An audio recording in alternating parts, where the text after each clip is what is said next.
Today in this video I show you how to fix Facebook login error in iPhone. For this you have to open Settings app. Now you have to open General Settings and then click on iPhone storage.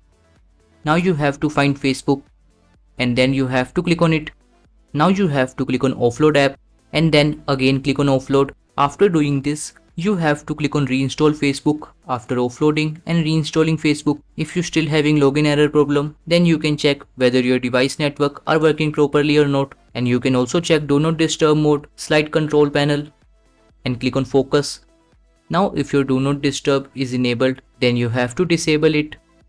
And if you're still having problem, then you can try to update your Facebook. If you have any updates, open App Store and search for Facebook. If you see this update showing, then click on it and update your Facebook and then restart your iPhone. So by doing all these methods, I hope your issue will be fixed.